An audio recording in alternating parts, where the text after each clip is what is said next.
Hola, nosotros somos el cuarteto de Yo Literalmente Podcast, dirigido por Débora Parra, María Pérez, Jennifer Cruz y María Belén. Este es un espacio dedicado a las buenas letras para ayudarte a ejercitar tu mente con un análisis literario semanal. Aquí pasan cosas raras. ¿Y dónde no pasan cosas raras? Es un honor compartir con ustedes y con todos nuestros oyentes el análisis que corresponde a esta semana. Para el día de hoy hemos seleccionado un cuento y esperamos que el público lo haya leído, y de no ser así, pues le motivamos a leerlo para que este análisis sea de muchos y no solo de 4. ¿Recuerdas, Jennifer, el cuento recomendado para esta semana? Sí, por supuesto. Aquí pasan cosas raras, de la distinguida Luisa Valenzuela. Sí, pero antes de que nosotras comencemos a hablar acerca del cuento en sí, que comencemos a analizarlo, desmenuzarlo, pienso que es importantísimo que nosotras le demos a conocer al público algunas informaciones relacionadas con esta autora. Efectivamente, Débora, y es que Luisa Valenzuela nació en Buenos Aires y ha sido toda una amante de los viajes. Su obra y su trayectoria incluye más de 40 escritos, entre ellos novelas, cuentos cortos y ensayos. Ya sí, creo que podemos hablar de Aquí pasan cosas raras. Después de leer el relato varias veces, encuentro un trasfondo psicológico. Aquí hay extrañamiento de parte de los personajes hacia las situaciones que suceden de manera externa. Pensemos un poco en el momento que Pedro y Mario están en un café de la esquina y miran el portafolio que se encuentra encima de una silla, al parecer olvidado por el dueño. Este objeto causa motivación y deseo profundo que impulsa a los personajes a poseerlos. Al continuar la lectura nos damos cuenta de que cada acción se entrelazan una con la otra. Cuando salen del lugar, Mario lleva consigo el portafolio y Pedro mira un saco, a lo que nosotros le conocemos como chaqueta masculina, encima de un automóvil, y toma la decisión de llevárselo.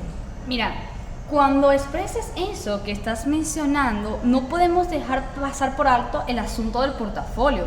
Es que según el narrador, los jóvenes se hacen idea de que estaba lleno de dinero. Imagínate, ¿qué tú harías pensando que en un lugar hay un portafolio lleno de dinero? Eso incentiva de una vez la ambición.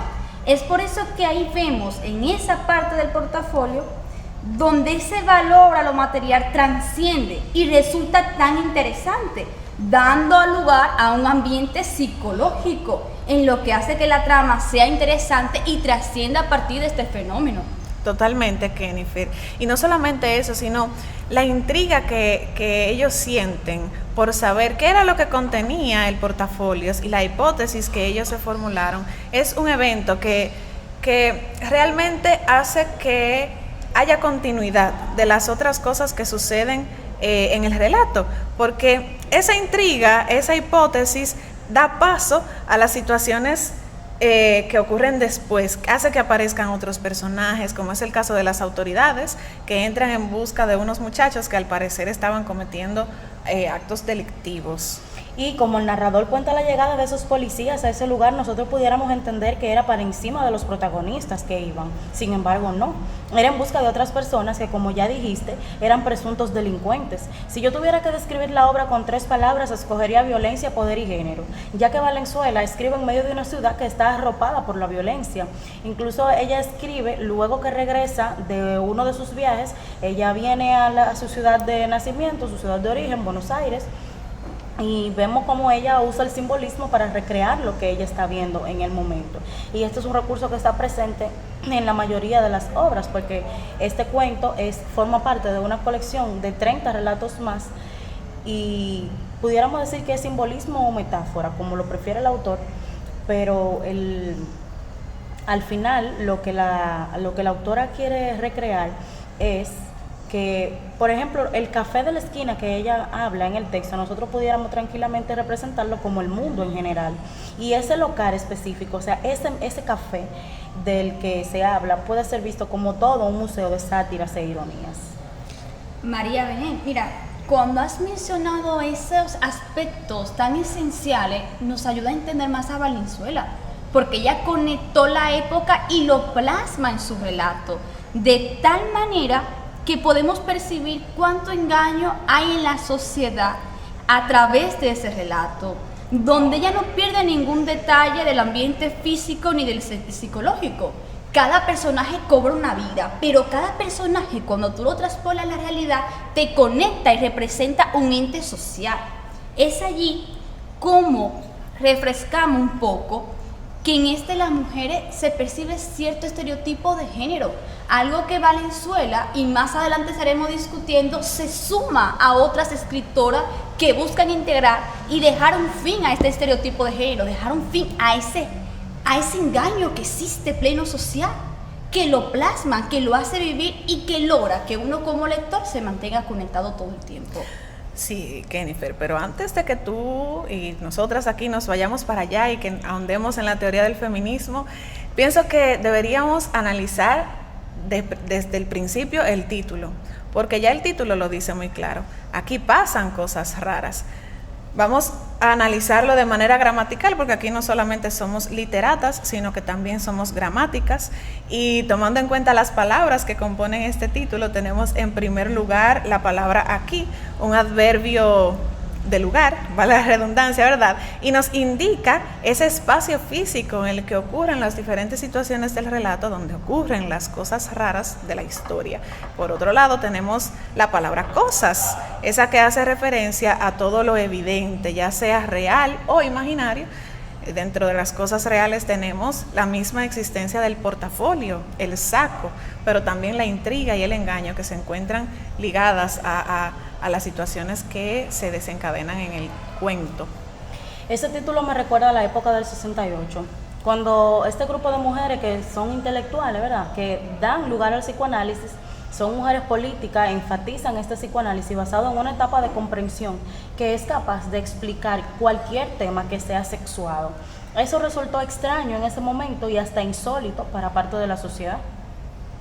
Verdaderamente suceden cosas raras, María Belén, pues esa misma corriente a la que te refieres es considerada como la segunda ola en Francia, influenciada por Freud y los diagramas de Lacan, la cual buscaba romper los estereotipos sociales, siendo parte de una época que hasta las publicaciones de los periódicos eran tergiversadas o a beneficios de la clase alta, a un punto que desencadenaron las protestas de mayo del 68, donde varios sectores se unieron, tanto estudiantes, mineros y obreros, preocupados por su situación económica y social.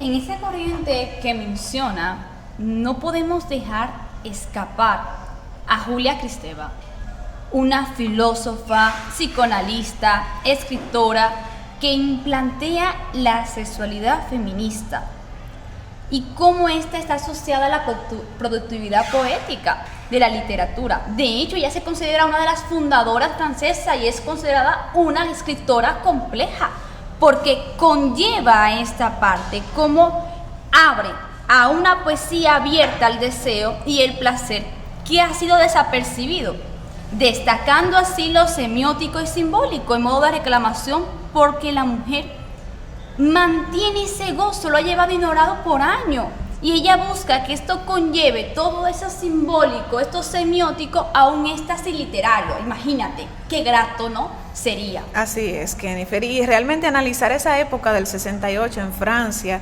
y especialmente la parte del comportamiento y la lucha de la liberación, tanto económica como social, es algo que nos ayuda a comprender cómo Kristeva, a través de sus escritos, contrasta la revolución política feminista entre la poética. Es decir, es un planteamiento bastante vanguardista que deja atrás el falocentrismo y posición política social, ese falocentrismo y esa posición social por la que la concepción de la mujer era una concepción demasiado terrenal. Ella deja todo eso atrás y quiere ahora implantar un modelo de mujer que sea más real, una mujer que sea fogosa, una mujer que siente, que es o no es maternal. Y eso es una idea bastante moderna. De hecho, es un argumento que utilizan las feministas: la maternidad será deseada o no será. Y esta mujer esta escritora, esta autora, plantea este pensamiento de que una mujer, a través de la literatura, y una mujer real es o no es maternal, es una mujer libre de los estereotipos, y plantea la idea también de liberarse de todos los prejuicios. Cierto es. Ahora bien, no podemos dejar atrás a Luce Irigaray, una lingüista, psicoanalista y filósofa, considerada junto a Kristeva como una de las fundadoras del feminismo francés. Irigaray es quien concibe a la sexualidad femenina como una entidad subterránea desconocida. De hecho, en su libro de 1974, ¿me puede ayudar ahí, por favor? Speculum, Speculum. Gracias. En este se fomenta una identidad propia para la mujer. Perdóname, Speculum de la Femme, ¿verdad? Pero tiene un buen francés. Gracias. En este se fomenta una identidad propia para la mujer, además de romper todo ídolo falocentrista que sigue vigente. Su postura fue tan firme que las teorías de Freud dan lugar a una opresión patriarcal, destacando unas de las frases reconocidas por envidia del pene, hacia ese ser que lo carece. Sí, definitivamente Irigaray fue muy criticada por este planteamiento, el cual lo sostuvo hasta el final, promoviendo como la variabilidad o distinción de las mujeres cuando pueden romper con los famosos estereotipos convencionales. Otro ejemplo polémico para la época en lo que planteó es cómo la mujer debe desarrollar la doble identidad de madre y virgen. Pero cuando ella se refirió a virgen, lo hizo aludiendo a un ser que está libre de trabas, con un espíritu conquistado por sí mismo, o sea, un ser que no teme explorarse, que no teme sentirse. Si bien es cierto, esto no resultó de agrado para quienes mantenían todavía el hecho de lo que ya hemos mencionado como es el falocentrismo.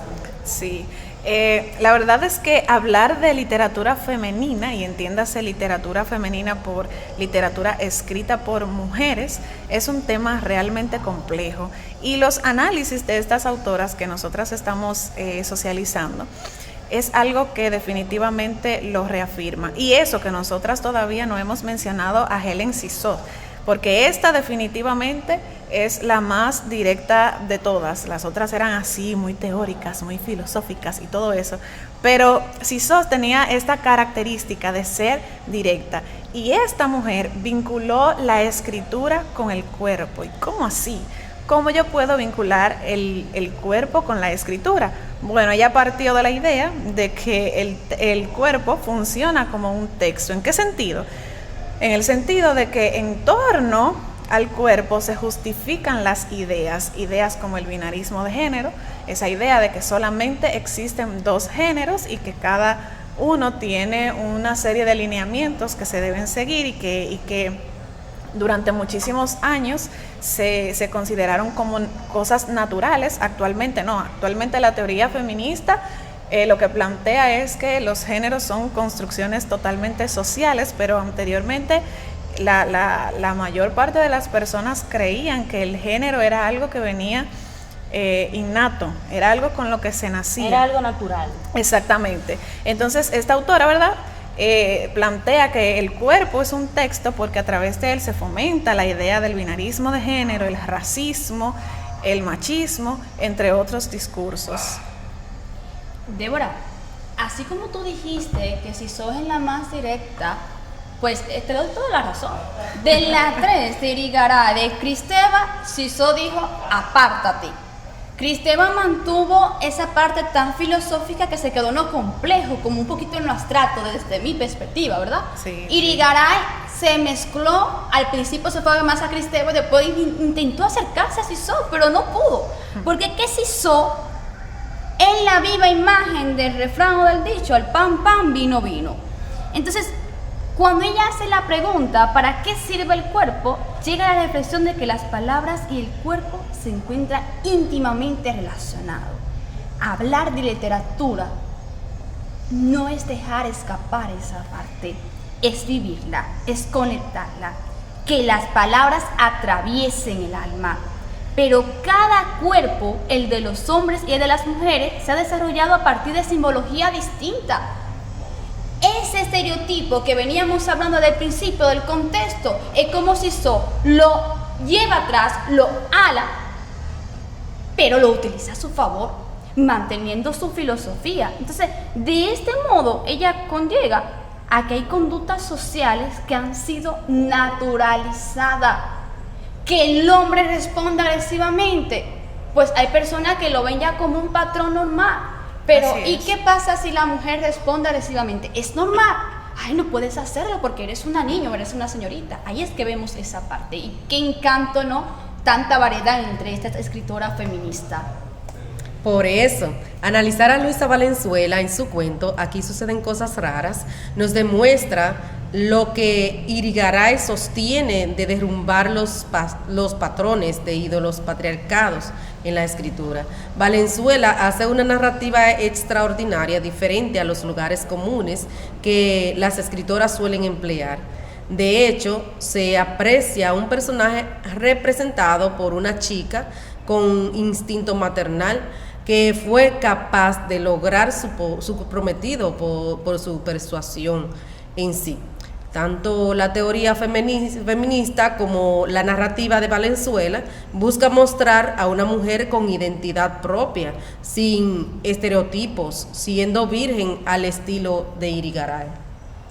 Claro, bueno, y si tuviéramos que seguir comparando estas feministas, yo podría decir que Kristeva, Irigaray, se enfocaron, o sea, el feminismo que ellas hacían era desprestigiando el falo, o sea, era como para tumbar lo que era la teoría falocentrista. Sin embargo, vino Sisov, Sisov fue Kenny. Sí, Sisov. Sisov vino y, o sea, ella tenía una propuesta más atrevida, ella era más directa, pero lo que ella hablaba no solamente giraba, o sea, el problema del feminismo no venía solo por la teoría del falocentrismo. Ella puso en la mesa otros aspectos, como la identidad propia de la mujer en diferentes etapas y la mujer en diferentes aspectos de la vida. María, es que ellas se preocuparon por ese género que se veía como débil. Y ellas entendían que debían sentir la literatura, que tenían todo ese derecho. Por eso rompen lo tradicional y llevan esto. Y nada, bueno, qué grato ha sido este compartir tan reflexivo e importante en la literatura. Por eso, mis queridos oyentes, no deben perderse nuestro próximo podcast en una nueva entrega semanal en el que estaremos compartiendo con ustedes el análisis del cuento La Mujer de nuestro destacado escritor compatriota Juan Bosch. Recuerda que en esta entrega semanal estuvo acompañándote en el cuarteto de Yo Literalmente Podcast, dirigido por Débora Parra, María Pérez, Jennifer Cruz y María Belén. Que no te lo cuenten.